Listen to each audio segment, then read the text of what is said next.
ایک مرتبہ نبی کریم صلی اللہ علیہ وسلم کہیں جا رہے تھے۔ راستے میں ایک بڑھیا عورت بیٹھی رو رہی تھی۔ آپ نے دیکھا تو پوچھا، کیوں رو رہی ہو؟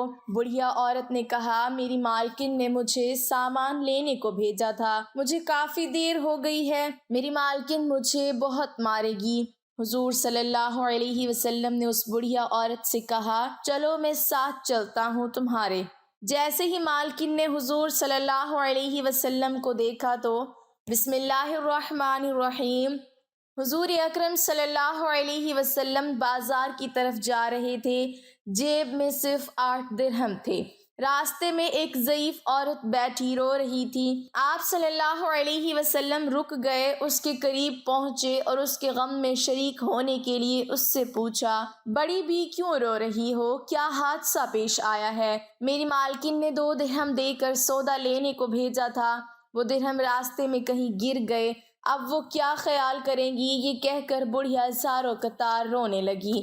آپ صلی اللہ علیہ وسلم نے جیب سے 2 درہم نکالے، بڑھیا کے ہاتھ میں رکھے اور اس کو تسلی دیتے ہوئے آگے بڑھ گئے۔ بازار پہنچ کر اللہ کے رسول صلی اللہ علیہ وسلم نے 2 درہم میں ایک قمیص خریدی اور واپس ہو گئے۔ واپسی میں کیا دیکھتے ہیں کہ ایک فقیر بالکل ننگا کھڑا ہے، پھٹا پڑھانا چھیترا ٹانگوں پر باندھ رکھا ہے اور صدا لگا رہا ہے، جو مجھے پہنائے گا اللہ اسے جنت کا جوڑا عطا فرمائے گا۔ آپ صلی اللہ علیہ وسلم ذرا رکے، فقیر نے پھر صدا لگائی، جو مجھے پہنائے گا اللہ اسے جنت کا جوڑا عطا فرمائے گا۔ آپ صلی اللہ علیہ وسلم نے وہ قمیض اسی وقت اس فقیر کو پہنا دی اور پھر بازار کی طرف چل دیے۔ وہاں جا کر آپ صلی اللہ علیہ وسلم نے دوسری قمیض 2 درہم میں خریدی اور اپنے گھر کے لیے واپس ہوئے۔ دیکھا کہ راستے میں پھر وہی بڑھیا کھڑی رو رہی ہے۔ دریافت فرمایا، بڑی بھی اب کیا بات ہے؟ بولی، یا رسول اللہ صلی اللہ علیہ وسلم، میرے ماں باپ آپ پر قربان، میں کہاں تک آپ صلی اللہ علیہ وسلم کو پریشان کروں؟ گھر سے نکلتے وقت کافی دیر ہو گئی ہے، گھر والیاں انتظار کر رہی ہوں گی، یہاں دیر لگ گئی، اتنی دیر میں پہنچوں گی تو وہ ناراض ہوں گی، برا بھلا کہیں گی، سزا دیں گی۔ بڑھیا یہ کہہ کر پھر زور زور سے رونے لگی۔ آپ صلی اللہ علیہ وسلم نے بڑھیا کی فریاد نہایت دھیان سے سنی۔ بڑھیا پر بڑا ترس آیا، اسے تشفی دی اور فرمایا، چلو میں تمہارے ساتھ چلتا ہوں۔ بڑھیا خوشی خوشی چل دی۔ اللہ کے رسول صلی اللہ علیہ وسلم بھی ساتھ ساتھ تھے۔ تھوڑی ہی دور گئے تھے کہ کچھ انصار کے گھر نظر آئے۔ بڑھیا نے رسول اللہ صلی اللہ علیہ وسلم کو بتایا، میں انہی گھروں میں کام کرتی ہوں، ان گھروں کے مرد باہر گئے ہوئے ہیں، گھروں میں صرف عورتیں ہی ہیں۔ آپ صلی اللہ علیہ وسلم گھروں کے قریب پہنچے اور ذرا بلند آواز سے کہا، اے بیبیو، السلام علیکم ورحمۃ اللہ وبرکاتہ۔ آواز مانوس تھی، ہر خاتون متوجہ ہو گئی، مگر بالکل خاموش رہیں، کسی گھر سے کوئی جواب نہ آیا۔ آپ صلی اللہ علیہ وسلم نے پھر بلند آواز سے کہا، السلام علیکم ورحمۃ اللہ وبرکاتہ۔ پھر وہی خاموشی رہی، کسی گھر سے کوئی جواب نہ آیا۔ خواتین دروازوں کے قریب آ گئیں اور مشتاق تھیں کہ وہ دل نواز آواز پھر آئے۔ اللہ کے رسول صلی اللہ علیہ وسلم نے تیسری بار پھر ذرا بلند آواز سے کہا، اے بیبیو، السلام علیکم ورحمۃ اللہ وبرکاتہ۔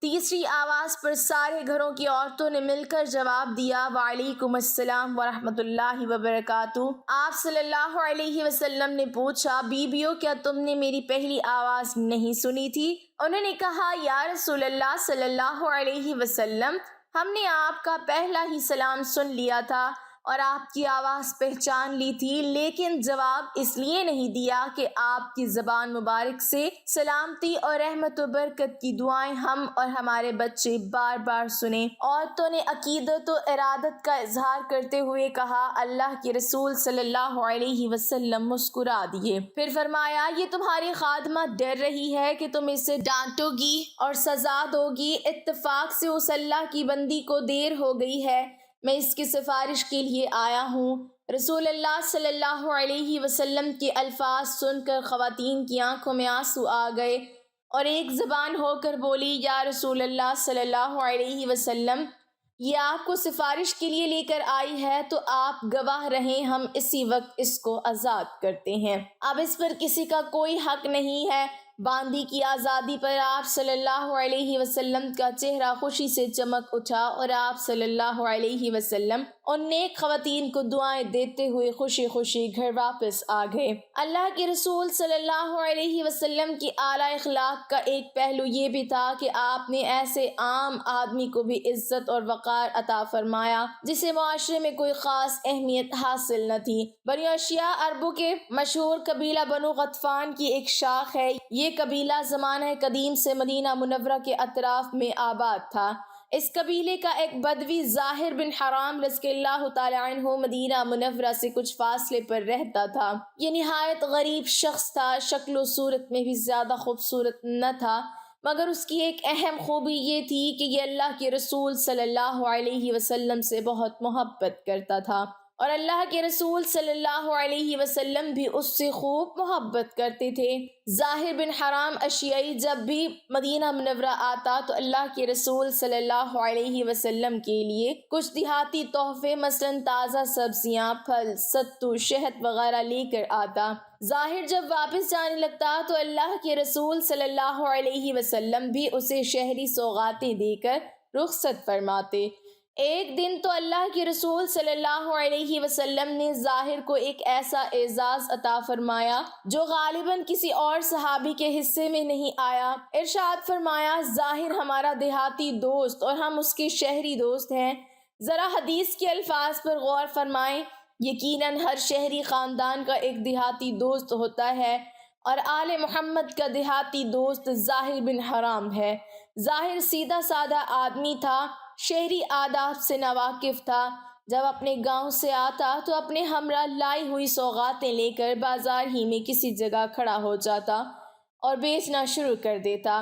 پرانے زمانے سے یہ دستور چلا آ رہا ہے کہ دیہات سے جب کوئی شخص سبزیاں، پھل وغیرہ لے کر آتا تو لوگ بھاگتے ہوئے اس کے ارد گرد اکٹھے ہو جاتے۔ انہیں تازہ سبزیاں مل جاتی ہیں جو عموماً سستی ہوتی ہیں۔ ایک مرتبہ ایسا ہوا کہ ظاہر اپنے ہمراہ کچھ دیہاتی سوغاتیں لے کر مدینہ منورہ کے بازار میں آیا اور ایک جگہ کھڑا ہو کر انہیں بیچنے لگا۔ اس کی قسمت اچھی تھی کہ اللہ کے رسول صلی اللہ علیہ وسلم بھی بازار میں تشریف لے آئے۔ آپ صلی اللہ علیہ وسلم نے اپنے دیہاتی دوست کو دیکھا تو آپ نے پیچھے سے جا کر اس کی آنکھوں پر اپنے مبارک ہاتھ رکھ دیے۔ ناظرین، ذرا تصور کیجئے کہ ظاہر کی آنکھوں پر اللہ کے رسول صلی اللہ علیہ وسلم کے ریشم سے زیادہ نرم و نازک اور عنبر و گلاب سے زیادہ خوشبودار ہاتھ ہیں۔ پہلے تو وہ گھبرایا اور گھبراہٹ کے عالم میں یہ کہہ رہا ہے، کون ہے بھائی، میری آنکھوں پر کس نے ہاتھ رکھ دیے ہیں؟ لیکن جب اس نے اللہ کے رسول صلی اللہ علیہ وسلم کے مبارک ہاتھوں کی نزاکت کو محسوس کیا اور آپ صلی اللہ علیہ وسلم کی خوشبو سونگھ لی تو اسے معلوم ہو گیا کہ اس کے پیچھے تو کائنات کے امام کھڑے ہیں۔ اس نے موقع غنیمت جانا اور اپنی پشت کو اللہ کے رسول صلی اللہ علیہ وسلم کے سینے سے ملنا شروع کر دیا۔ اللہ کے رسول صلی اللہ علیہ وسلم نے محبت بھرے انداز میں فرمایا، لوگوں، کون ہے جو اس غلام کو خریدے؟ ظاہر نے بھی محبت بھرے انداز میں عرض کیا، اللہ کے رسول صلی اللہ علیہ وسلم، مجھ جیسے کالے کلوٹے دیہاتی کو کون خرید کر کیا کرے گا؟ وہ تو بڑے خسارے کا سودا کرے گا، میری تو قدر و قیمت ہی کوئی نہیں، میں تو بیکار آدمی ہوں۔ آپ صلی اللہ علیہ وسلم نے جواب میں ارشاد فرمایا، پیارے، ایسا نہ کہو، کیا تمہیں کسی نے کہا ہے کہ تمہاری کوئی قدر و قیمت نہیں؟ تم اللہ کے ہاں بیکار نہیں ہو، تم اللہ اور اس کے رسول صلی اللہ علیہ وسلم سے محبت کرنے والے ہو، اس لیے تم اللہ کے ہاں بڑے قیمتی ہو۔ احادیث مبارکہ میں موجود ہے کہ رسول کریم صلی اللہ علیہ وسلم کی بعثت کے بارے میں ایک بھیڑیے نے ایک یہودی چرواہی کو آگاہ کیا تھا۔ اس واقعے کو حضرت ابو سعید خدری رضی اللہ تعالی عنہ اور حضرت ابو ہریرہ نے بیان فرمایا ہے۔ اس واقعے کو علماء صدق نبوت کے معجزات کے ضمن میں بیان کرتے ہیں، کیونکہ بھیڑیے کا کلام کرنا حقیقت میں معجزہ ہے۔ امام بیہقی اور امام احمد نے روایات کے ساتھ بیان کیا ہے واقعہ یوں ہے کہ ایک بھیڑیا کسی چرواہے کی بکریوں کے پاس آیا اور ان میں سے ایک بکری اٹھا کر لے گیا۔ چرواہے نے اس کا پیچھا کیا یہاں تک کہ اس کے منہ سے بکری نکلوا لی۔ بھیڑیا ایک ٹیلے پر چڑھ گیا اور وہاں اپنی پشت کے بل گھٹنے اوپر اٹھا کر بیٹھ گیا اور اپنی دم اوپر اٹھا کر کہنے لگا، تم نے میرے منہ سے وہ رزق چھین لیا ہے جو اللہ نے مجھے عطا کیا تھا۔ اس چرواہے نے کہا، باخدا میں نے آج 100 دن پہلے کبھی نہیں دیکھا تھا کہ بھیڑیا باتیں کر رہا ہے۔ بھیڑیے نے جواب دیا، اس سے بھی عجیب تر بات یہ ہے کہ ایک آدمی یعنی حضور اکرم صلی اللہ علیہ وسلم 2 میدانوں کے درمیان واقع نخلستانوں مدینہ میں بیٹھا جو کچھ ہو چکا اور جو ہونے والا ہے اس کی خبری لوگوں کو دے رہا ہے۔ چرواہا یہودی تھا، وہ حضور نبی اکرم صلی اللہ علیہ وسلم کی خدمت میں حاضر ہو کر مشرف با اسلام ہو گیا اور پھر اس نے آپ صلی اللہ علیہ وسلم کو اس واقعے کی خبر دی۔ پھر فرمایا، یہ قیامت سے قبل واقع ہونے والی نشانیوں میں سے ایک نشانی ہے۔ وہ وقت قریب ہے کہ ایک آدمی اپنے گھر سے نکلے گا، اس کی واپسی پر اس کے جوتے اور اس کے چابک اسے بتائیں گے کہ اس کے گھر والوں نے اس کے بعد کیا کیا۔ حضرت عبان بن اوس رضی اللہ تعالیٰ عنہ بیان کرتے ہیں، میں اپنی بکریوں کے پاس تھا کہ ایک بھیڑیا آیا اور اس نے مجھ سے حضور نبی اکرم صلی اللہ علیہ وسلم کی نبوت کے متعلق کلام کیا۔ پس وہ حضور نبی اکرم صلی اللہ علیہ وسلم کی خدمت اقدس میں حاضر ہوئے اور اسلام قبول کر لیا۔ حضرت موسیٰ علیہ السلام کسی مقام سے گزر رہے تھے کہ ان کی نظر ایک چرواہے پر پڑی۔ وہ اپنے خدا کے ساتھ محو گفتگو تھا۔ وہ کہہ رہا تھا کہ یا اللہ، اگر تو میرے پاس ہو تو میں تیرے بالوں میں کنگھی کروں، تیری جوئیں نکالوں، تیری خدمت کروں، تجھے کھانے پینے کے لیے کچھ پیش کروں۔ اگر تو بیمار ہو تو تیری تیمارداری کروں۔ اگر مجھے تیری رہائش کا علم ہو تو میں صبح و شام تمہارے لیے کھانے پینے کا سامان لاؤں۔ میں اپنی تمام بکریاں تیری ذات پہ قربان کروں۔ حضرت موسیٰ علیہ السلام نے اس چرواہے سے دریافت کیا کہ تم کس سے باتیں کر رہے ہو؟ اس نے جواب دیا کہ میں اپنے اللہ سے مخاطب ہوں جس نے ہمیں پیدا کیا اور زمین اور آسمان تخلیق فرمائے۔ حضرت موسیٰ علیہ السلام نے فرمایا کہ تم شرک بک رہے ہو، اپنا منہ بند رکھو۔ تمہیں نہیں معلوم کہ اللہ تعالیٰ شہنشاہوں کا شہنشاہ ہے، وہ ایسی خدمت سے بے نیاز ہے۔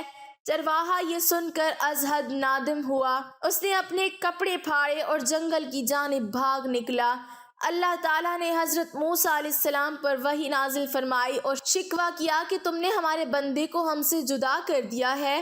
تجھے دنیا میں اس لیے بھیجا گیا تھا کہ تم ہمارے بندوں کو ہمارے ساتھ ملاؤ، لیکن تم نے ہمارے بندوں کو ہم سے جدا کرنے کا وتیرہ اپنا لیا ہے۔ حضرت موسیٰ علیہ السلام نے جب اللہ تعالیٰ کی ناراضی محسوس کی تب وہ اس چرواہے کی تلاش میں نکل کھڑے ہوئے اور بالآخر اسے تلاش کرنے میں کامیاب ہوئے۔ حضرت موسیٰ علیہ السلام نے اس پر چرواہے سے کہا کہ تمہیں اجازت ہے تم جس طرح چاہو اللہ سے مخاطب ہو اور جس طرح چاہو اسی طرح اسے یاد کرو۔ اللہ تعالیٰ ہمیں دین اسلام کے راستے پر چلنے کی توفیق عطا فرمائے اور ہمارا خاتمہ ایمان پر فرمائے، آمین۔